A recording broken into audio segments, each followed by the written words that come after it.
Olá, boa noite. Começando mais um episódio do Elas Pod, hoje em parceria com o podcast Os 40.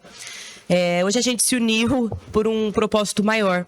Como vocês sabem, o Elas Pod surgiu da ideia de poder ajudar mulheres em todas as situações que as oprimam.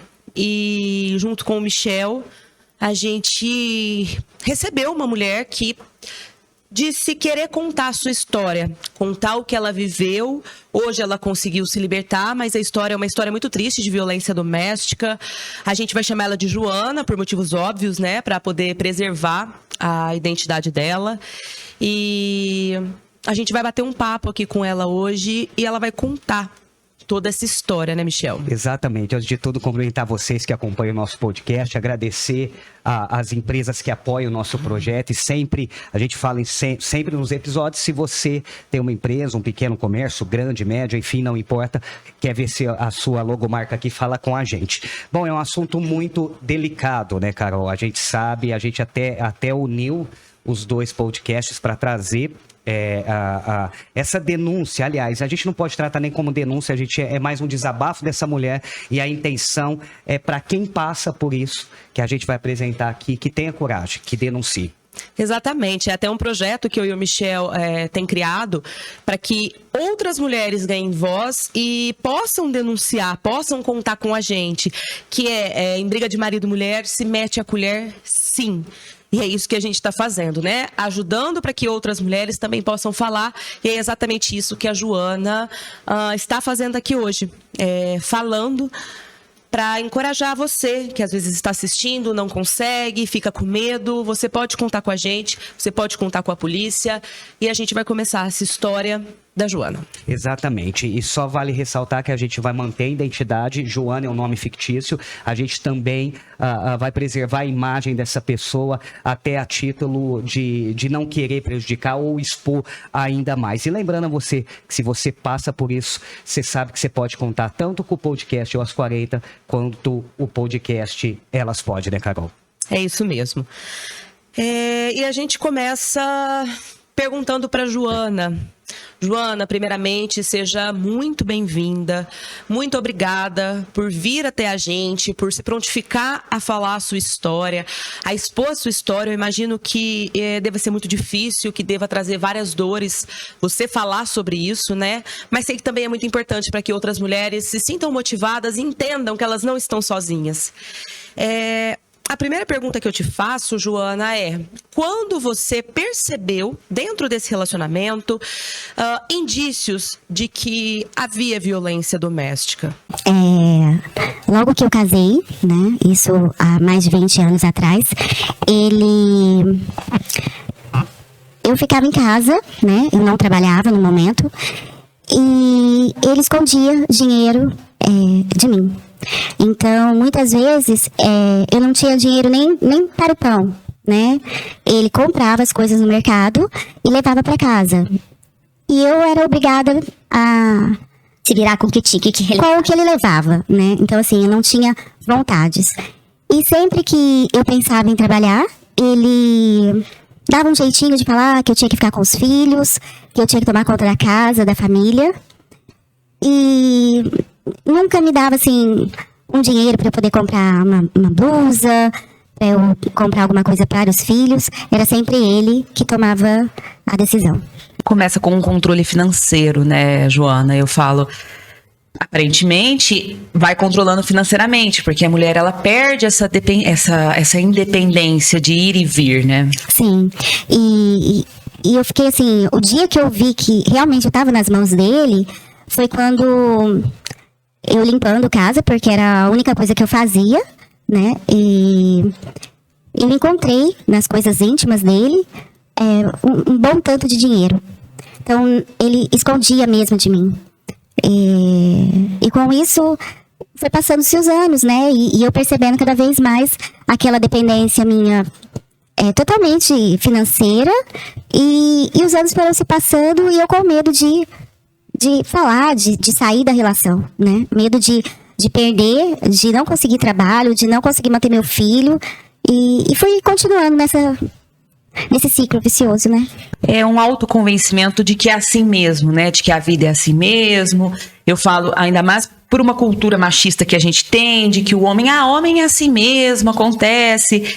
E você se abria com alguém, tinha alguma rede de apoio que você pudesse falar, ou alguém que pudesse te aconselhar ou não. Você vivia daquela forma, tinha as pessoas próximas, mas era a sua rede acabava caindo sempre nele. Eu não tinha ninguém. Minhas amizades, assim... Amizades eu não tinha, né? E eu tinha muita vergonha da família. E eu achava que família era aquilo. Ele foi meu único namorado. Logo nós casamos, após 2, 3 anos de relacionamento. Então eu achava que família era aquilo. O marido trabalhava, a esposa ficava em casa e tomava conta dos filhos. Então pra mim era daquela maneira mesmo, né? E foi indo ao ponto que eu tive um segundo filho e as coisas só foram piorando. E na época que vocês namoravam, você viu algum indício ou não? Era aquela pessoa que... Porque muitas mulheres, às vezes eu percebo que durante o namoro os homens acabam tendo algum sinal ou outro, mas não são tão evidentes. Então, por isso acaba passando. Na época, eu achava que ele seria o único homem. Seria a única pessoa que eu teria, né? Então, eu também, muito, muito nova, eu achei que era a única pessoa que ficaria comigo pro resto da vida. Aquela coisa de romance que a gente via na televisão. Ia ser daquela maneira pro resto da vida. Só que eu tinha uma formação, né? Isso eu consegui estudar aos pouquinhos. Eu estudei, me formei, mas não adiantou muita coisa, porque mesmo assim eu continuei dentro de casa, tentei voltar para o meio de trabalho, para o ambiente de trabalho, mas ele relutava. Todas as vezes que eu voltava, ele dizia que eu não poderia estar saindo com amigas, que eu não poderia ter relacionamento com amigas, porque ele estava em casa, os filhos também, e eu não poderia ter outra coisa. Que era coisa errada eu sair, me divertir, então eu ficava em casa. Então era do trabalho para casa e assim ia. Até ao tempo de uma das crianças ficarem doentes e eu acabar tendo que ficar em casa trabalhando e dentro de casa e sendo mãe, né? Era mãe 24 horas. E tinha aquele tipo que eu falo de violência psicológica de só eu vou ficar com você, só eu vou te aceitar dessa forma, só eu faria isso por você, só eu te amo, porque tem muitos homens que às vezes tentam manipular as mulheres através dessas falas, né? E o isolamento é uma coisa muito grave, porque acaba isolando a mulher só naquele ciclo. Sim, ele falava muito pra mim que eu não servia pra muita coisa, que até a comida que eu fazia não prestava, que eu sempre deixava as coisas por fazer, e no finalzinho da pandemia foi que eu percebi mesmo o que eu estava passando dentro de casa. Eu levei muito tempo para perceber o que estava acontecendo comigo. Porque durante a pandemia, ele queria que eu tomasse remédio para ficar tranquila, para não acontecer nada. Então, eu tomava remédio controlado, manhã, tarde e noite. Então, de manhã eu fazia alguma coisinha em casa, à tarde dormia, à noite também era a mesma coisa e dormia. Então, passei 2 anos praticamente dentro de casa. E nesse tempo, ele ria de como eu me vestia. Quando ele me via, que isso era quase nunca de lingerie, alguma lingerie assim, ele ria muito, dava gargalhada. E teve um dia que ele relatou que as minhas partes íntimas pareciam com as da minha mãe, que eu tava muito gorda. Então, eu não era mais aquela menina que eu era há 20 anos atrás. E isso foi onde eu fui acordando. E até a faculdade eu fazia à distância, para não ter contato com outras pessoas. E resolvi que eu ia voltar, assim que terminasse a pandemia, a trabalhar. Fiz um tempo de terapia, onde me ajudou muito. E porque assim, ele não deixava eu pegar o carro para sair na estrada, ele não deixava eu, enfim, tomar um café com as amigas, ele não deixava. E aí essa terapeuta, ela me ajudou muito a dar o primeiro passo. Então eu comecei a pegar a estrada, eu comecei a me ver, mesmo acima do peso, comecei a me ver como mulher. né? Que aquelas curvas que eu tinha eram curvas que era eu aquela pessoa. Eu me tornei daquele jeito e ou eu poderia me aceitar daquele jeito, ou eu poderia melhorar, mas isso dependia de mim. Foi o momento que caiu a minha ficha e aí eu voltei a trabalhar contra a vontade dele. Sim, foi muito contra a vontade dele. Teve um dia também que eu decidi fazer uma viagem curta com uma amiga e quando eu voltei eu decidi me separar. E nessa separação ele disse que a culpa era da terapeuta, a culpa era dessa minha amiga, porque até então a gente era uma família feliz. Nossa, você contando é muita coisa pesada. Imagino, assim, anos que você passou, mais de 20 anos. Quando os filhos nasceram, essa situação foi piorando ou não? Eu falo assim, essa cobrança em cima de você, em cima dos filhos. Quando os filhos nasceram, todas as vezes, né, eu sempre fui dirigindo para o hospital. Ele nunca foi comigo. E todas as vezes que as crianças também tinham alguma doença, eu também passava mal, eu tinha que chamar alguém pra ir comigo porque ele não levantava da cama. Não perguntava como é que eu tava. E assim foi indo. E os filhos foram crescendo e ele não se dirigia a palavra aos filhos. E o filho mais velho foi o mais atingido. Porque o motivo pelo qual, assim, eu não sei, mas ele não conversava com os filhos, não dialogava. Eu pedia muito, porque era tudo que eu queria, era que eles fossem amigos, mas ele falava que os filhos estudavam por obrigação, que os filhos não seriam nada na vida, que eram vagabundos, enfim. Ele fazia de tudo para que eu pudesse me sentir a pior mãe, eles os piores filhos do mundo, sabe? E até eu dar o basta, porque eu achei que ficando com ele, eu estaria, assim, preservando uma família, preservando os meus filhos de passarem por necessidade, talvez, porque eu não tinha trabalho, e aí eu viveria só com a pensão dele, então eu achava assim, eu não vou conseguir o quê? Vou trabalhar onde? E meus filhos? Então eu pensava no bem-estar deles, até que o mais novo me disse, mãe, chega, agora chega. Então, até eu vi que eu valia mais morta do que viva, no final ele falou que por eu cuidar dos filhos esses anos todos, eu não tinha direito nem à casa que nós dois construímos juntos, sabe? Então, foi uma situação muito pesada, muito, muito sufocante mesmo. Eu achava que estava fazendo bem para eles, mas não tava. É uma prisão, né, Joana? Eu fico, você relatando, eu fico imaginando uma prisão, é um cárcere psicológico, é um cárcere físico. Quando você resolveu se separar, essa vez que você voltou com a sua amiga, vocês se separaram, voltaram depois? Eu me separei, mas todas as vezes, aconteceu algumas vezes, umas 2 vezes que eu me separei e só que ele não saía de casa. E para que eu pudesse, assim, ter paz, eu aceitava todas as condições que ele me impunha. E todas as vezes eu voltava atrás por conta dos filhos, porque os filhos, assim, não trabalhavam, no momento só estudam, estão procurando trabalho, entrevistas, eles são, assim... Mas eu precisei voltar, porque... pro bem deles, porque, assim, eu não tinha o que fazer. Ele ficava com a casa, com todos os nossos bens... E fazer de tudo que ele conseguia para não sair e não deixar vender casa, móvel.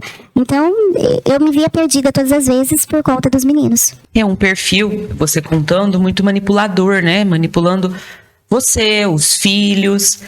E assim, você é uma mulher jovem. Embora você tenha ficado nesse cárcere 20 anos, o que você tenha sido vítima 20 anos, né? Porque a mulher, às vezes, ela não percebe que ela é vítima daquilo. A ficha demora, muitas vezes, para cair dentro de uma violência doméstica por N fatores.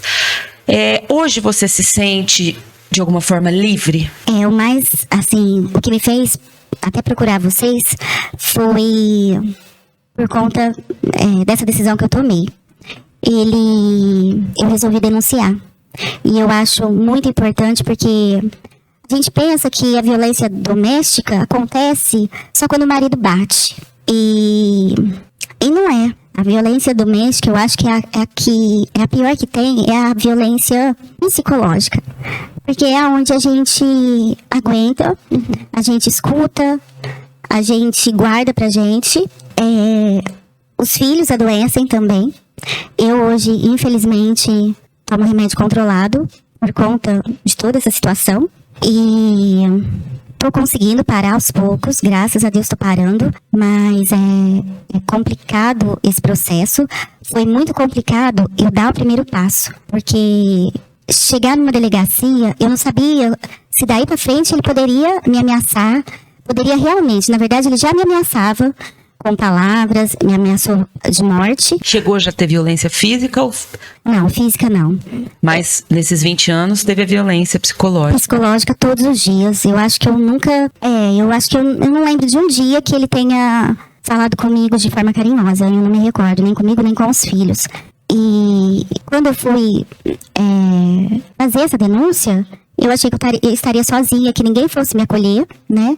E que não fosse virar nada, que não fosse ir pra frente. E não, eu percebi que a gente sim tem nossa voz, nós podemos denunciar sim. Essa violência tem que terminar, porque é uma coisa que ninguém vê, que a gente sorri, mas por dentro a gente não quer voltar pra casa, a gente não quer voltar pro meio, a gente tem medo e isso é uma gaiola, isso é uma prisão. E quando eu resolvi fazer a denúncia mesmo, em pouco tempo, ele deixou a casa, né? E no momento que ele deixou a casa, eu tava muito triste com a situação, porque realmente não era o que eu queria. Mas quando eu fechei o portão, eu sorri e respirei aliviada. E naquela noite eu nem tomei remédio pra conseguir dormir, porque eu já havia muito tempo dormindo, assim, onde cabia só uma cama. E no outro dia indo trabalhar, porque... assim, eu comecei a trabalhar o ano passado, então já faz mais de anos, sorrindo, fazendo todo o meu trabalho o dia todo. Eu sabia que não seria fácil, porque é toda uma reconstrução, é toda uma caminhada agora pela frente. Mas eu chego do trabalho cansada, eu tenho que trabalhar em casa, né? Tenho meus filhos, mas eu durmo a noite toda, eu respiro. Meu filho, inclusive, falou: mãe, agora que a gente conversa, a gente não conversava. Então, hoje eu sinto paz. Hoje eu tenho uma coisa que eu nunca tive na minha vida, que é paz. É muito bonito você falando agora de ter essa paz, de poder ser livre de ir e vir. Quando você resolveu ir até a delegacia, você foi alguma mulher que às vezes esteja pensando, eu preciso fazer isso. Você se sentiu acolhida? Esse processo é demorado para a pessoa ir até a casa e tirar esse homem de lá que está cometendo isso? Não, eu achei que fosse mais demorado, mas não é não. Primeiramente, eu fiz um boletim de ocorrência, eu fui muito acolhida. E o segundo passo é a gente realmente procurar novamente a delegacia, né, de proteção à mulher. E aqui tem, né, Joana? Tem sim. Aqui nós temos, né, a delegacia, que ela fica junto da delegacia mesmo, assim, até eu nem sei falar o nome, acho que é seccional, né? É do lado da escola do IESA. E ali tem a delegacia da mulher, ali tudo junto. E eu fui acolhida por uma mulher maravilhosa que ouviu tudo que eu tinha para falar, me acolheu, me ajudou a enxugar minhas lágrimas. Depois disso, não é fácil, mas a gente responde algumas questões, um questionário, e a gente pede a medida protetiva. A medida protetiva é coisa de... no mesmo dia, né? Geralmente urgência é no mesmo dia. No mais demorar é um dia, né? 24 horas. É bem rápido. A pessoa é notificada e depois logo a gente é notificada. E a gente já sai... O homem, no caso, tem alguns minutos para deixar a casa. Tem só alguns minutos para deixar a casa.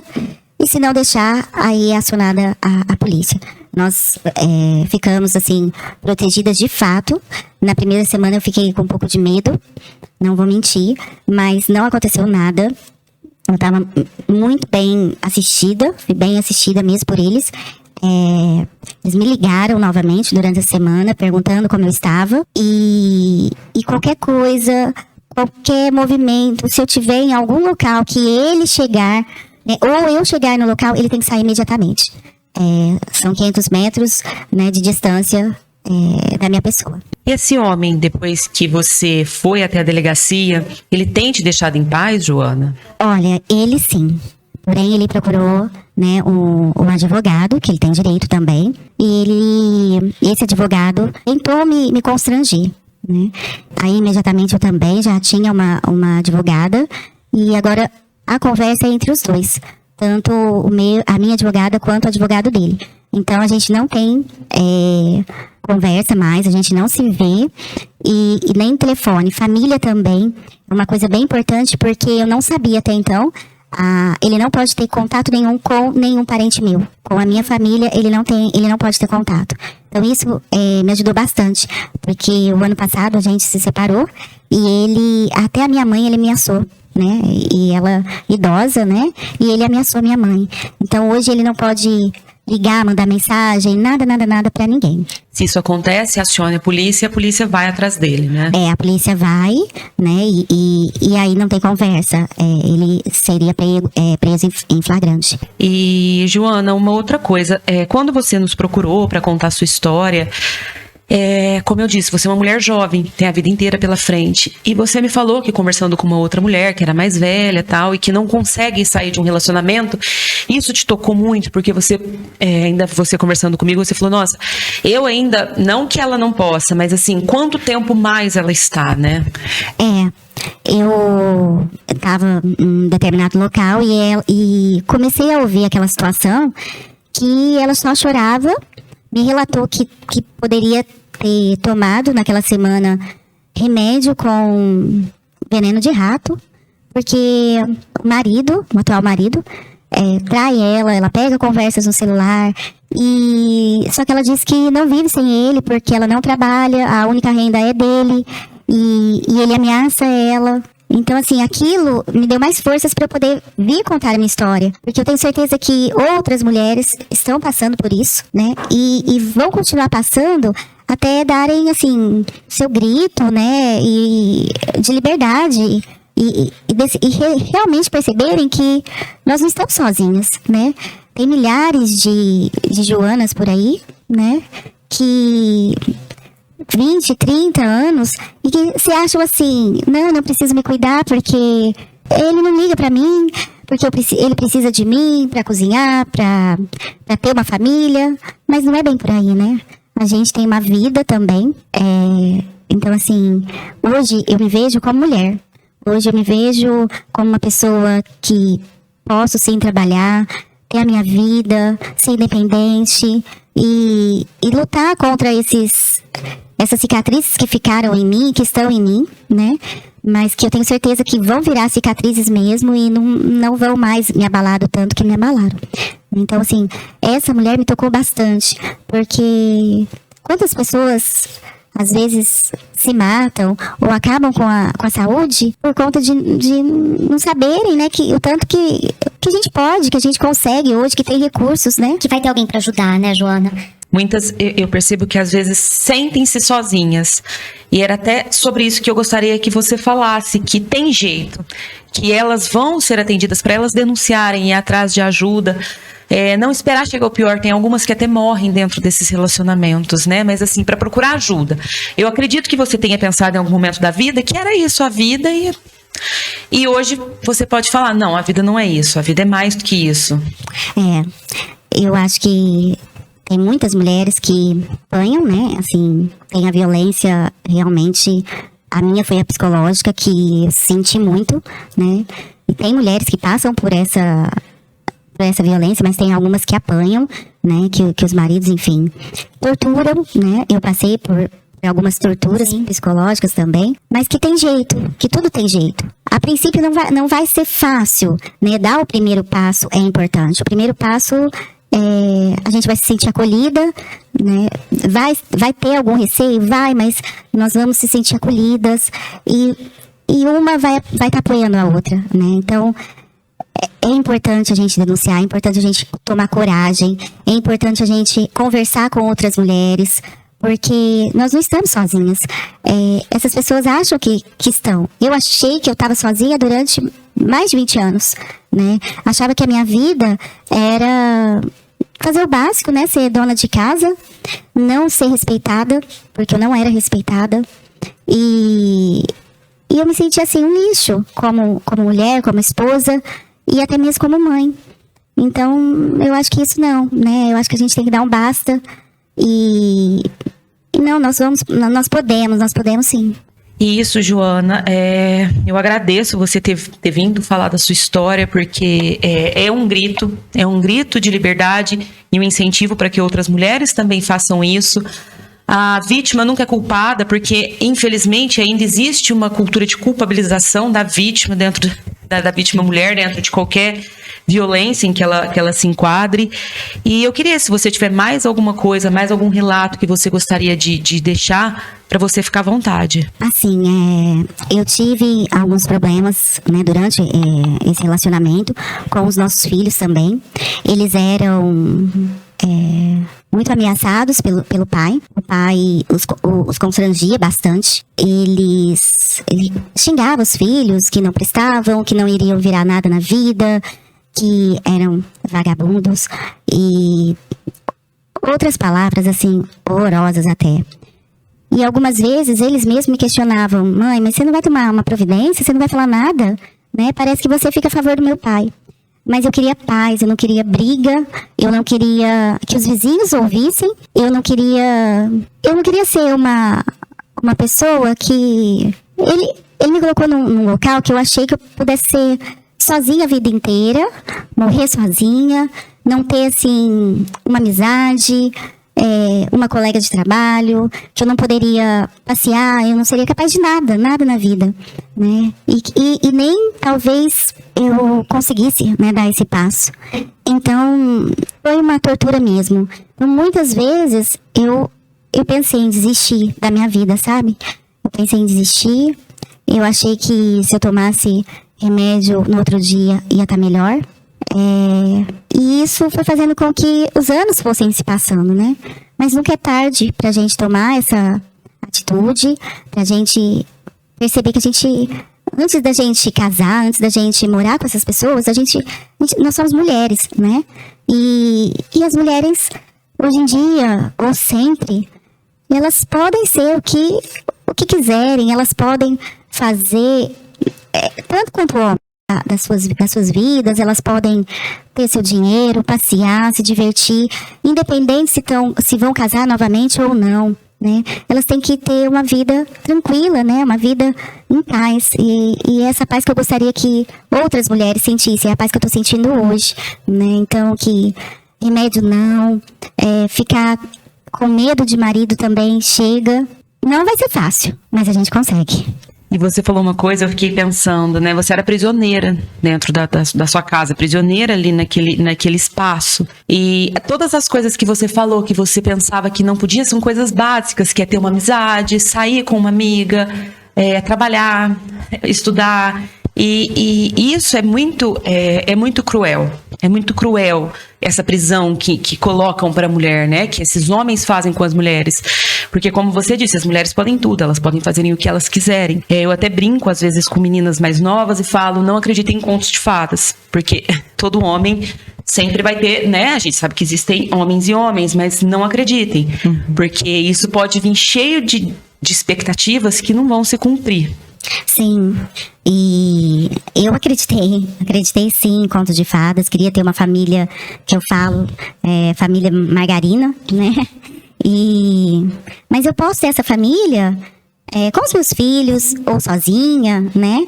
Porque a família é muito mais que isso, né? São amizades, e eu não podia ter uma amizade, eu tinha vergonha de falar pra alguém o que eu tava passando dentro de casa, morria de vergonha. E eu morria de vergonha dos meus filhos me verem chorando. Então, a maioria das vezes eu sorria escondido. Eu sorria pra eles, né? E chorava escondido. E o básico mesmo, né? Eu poderia trabalhar onde eu quisesse, né? E viver humildemente, enfim.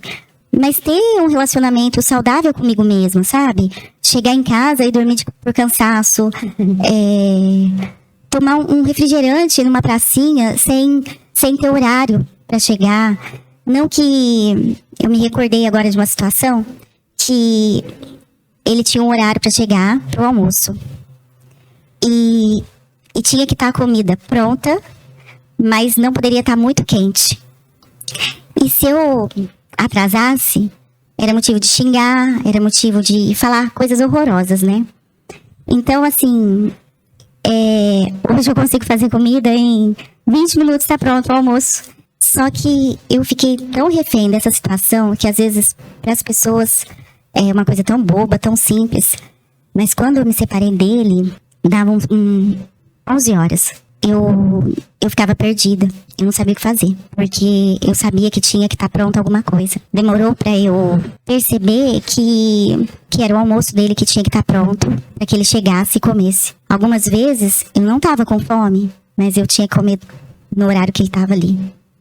Então, assim, são situações pequenas, mas que depois a gente vê que vai formando uma bola de neve muito, muito grande. Porque, gente, um horário e a comida naquele horário. Ou ele chegava do serviço, ninguém poderia estar no banheiro. Ninguém poderia estar no banheiro, porque ele tinha que tomar banho naquele horário. Então, assim, era uma violência, assim, muito, muito forte. Você contando, eu estou me sentindo angustiada. Porque eu imagino você, anos após anos, numa situação dessas. O medo, o receio de sair alguma coisa e ter que escutar o que não... Nossa! É como meu filho falou. Mãe, hoje eu consigo falar tudo. E o tudo que ele fala é a rotina dele, né? A rotina dele que é normal, é uma rotina de filho, né? Uma rotina de um jovem, né? Que estuda, que paquera. Mas ele tinha medo, os dois. Tinham medo de falar na frente do pai, na presença do pai, com medo do que ele poderia falar, né? E mesmo eu, assim, por não me posicionar a respeito disso, eles acabavam tendo medo e eu medo também. Dos vizinhos, então, de ouvirem alguma coisa, eles tremiam.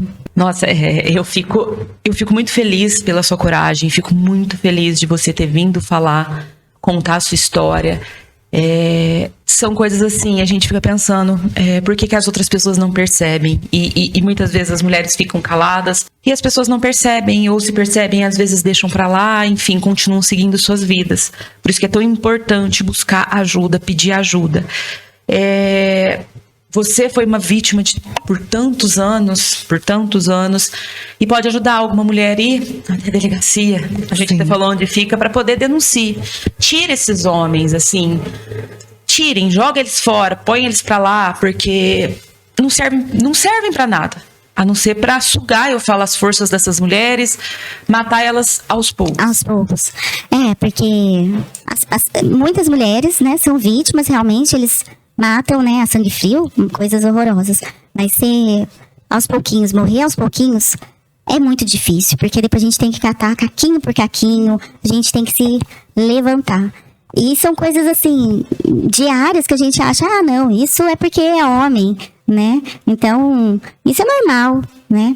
Mas, às vezes, até de colocar o uniforme, alguma coisa fora do lugar que ele é acostumado a colocar, que era acostumado a colocar, já era difícil. Nossa, eu sinto muito, muito, muito mesmo por você ter passado tanto tempo por isso sozinha. Fico imaginando quantas mulheres também passam. Eu fico emocionada com a sua história. É muito assim, a gente fica sem palavras, porque eu sinto uma raiva desse homem tão grande que, né, não vem ao caso, mas é uma raiva muito grande por ter feito você passar por tudo isso.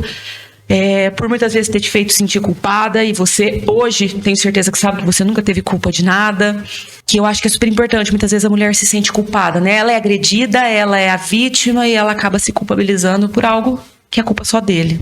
Isso é verdade. A gente se sente culpada o tempo todo e depois, às vezes, quando a gente denuncia, também a gente se sente culpada, porque quando aconteceu que ele saiu de casa, eu fiquei pensando, fiquei preocupada aonde que ele ia. Pra onde ele ia. Só que eu não lembrava o tanto que ele me fez sofrer e nem se preocupou, assim, em nada, né? Com nada. E isso foi me dando forças. Já se passou algum tempo e eu tenho certeza que eu vou conseguir. E a gente tá aqui torcendo muito por você, viu, Joana? Mais alguma coisa que você gostaria de falar? Algumas coisas, assim, eu acho que às vezes a gente nem lembra, né? Porque são muitas coisas. Então, às vezes eu não vou me recordar todas aqui agora. Mas eu quero agradecer muito esse espaço. Eu lembrei, assim, que eu escutei aquela mulher falando, né, sobre a vida dela. Eu me vi um pouquinho nela. Então, aí eu falei, não, se pelo menos uma entre 1000 procurar ajuda, eu já vou me sentir muito feliz. E eu tenho certeza que muitas mulheres que vão nos ouvir vão perceber elas em você, Joana. Vão falar, eu sou um pouco da Joana também. Porque isso, infelizmente, é mais comum do que a gente imagina. E a gente luta para que isso não seja, né, Joana? Você já abriu um espaço enorme para que outras mulheres possam refletir e possam entender. Não, eu também posso ajuda. Sim, tomara que sim. Eu agradeço. Bom, essa foi a denúncia da Joana. Mais uma vez a gente lembra, Joana é um nome fictício para a gente preservar a identidade. E é triste, né, Carol? A gente... porque assim, a gente vê esse tipo de notícia nos noticiários, mas sempre tão longe. E esse assunto tá tão perto da gente, né? Exatamente, Michel. E uma preocupação que eu tenho é que, conversando já com amigas, a gente percebe que a violência doméstica ela ocorre na maioria dos lares. E é muito complicado porque muitas vezes a mulher ela não consegue identificar essa violência. E por vários motivos, né? Por vários motivos, porque sempre se entende por violência quando é física. E a violência psicológica, ela mata tanto quanto, né? Porque ela vai definhando a mulher, ela vai acabando com a mulher. Então é importante a gente falar sobre para que a mulher identifique. Porque a mulher identificando já é um passo dela pensar, poxa, tá errado. Vou denunciar, vou procurar ajuda, vou procurar alguém. E saiba que vocês têm a quem correr. Vocês têm a polícia do lado de vocês, vocês têm a gente do lado de vocês, que a gente pode ajudar vocês da forma que for possível. Ou procure uma amiga, procure a mãe, procure alguém. Não sofram caladas. E lembrando que os nossos conteúdos, tanto o podcast Elas 40 quanto Elas Pode, tá de canal aberto para vocês em relação a esse assunto. A gente repete aqui, a gente está numa cidade pequena, todo mundo conhece todo mundo. Às vezes você tem medo de colocar a sua história a público, a sua cara. A gente preserva, porque eu acho que quanto mais mulheres trazer as suas denúncias a público, eu acho que dá mais coragem, encoraja outras mulheres a fazer o mesmo, a denunciar e de fato, né, Carol, dar um basta como a Joana deu e ela fez questão de trazer a história aqui e ela falava em off pra gente, eu quero falar. Eu preciso falar para outras mulheres se inspirarem e também dar um basta. Porque a gente sabe, geralmente, quando não dá o basta, né, Carol, qual o fim que leva essa história. Infelizmente. Né? E você que passe por alguma coisa, procure ajuda. Se você não quiser expor a sua história, mesmo que de forma anônima, e quiser procurar a gente mesmo assim, para que se a gente puder te ajudar em algo, pode procurar. Como disse a Joana, né? Não espere mais de 20 anos. Tente fazer agora. Tente agora porque a vida é sua. E você nunca é a culpada. Você é vítima. Exatamente. Agradecer mais uma vez a companhia de vocês, a credibilidade que vocês dão pelo nosso conteúdo. A gente espera que esse conteúdo seja compartilhado bastante, mas acima de tudo, que ele sirva de reflexão e que ele, de fato, mais uma vez, ele dê coragem para você que passa por algo similar. Agradecer o espaço que a Carol cedeu nessa união de podcast, agradecer as empresas, né, Carol, que a gente juntou as empresas aqui nesse episódio, até a título de trazer essa história triste, mas acima de tudo, servir de exemplo para todo mundo. Exatamente. Que a história da Joana encoraje você, que passe por algo parecido, a também falar, também sair desse relacionamento abusivo. Mais uma vez, conte com a gente. Se quiser conversar, é só nos procurar nas redes sociais. Um abraço a todos. Obrigado, Carol. Obrigada, Michel. E a gente se vê. Até mais. Tchau.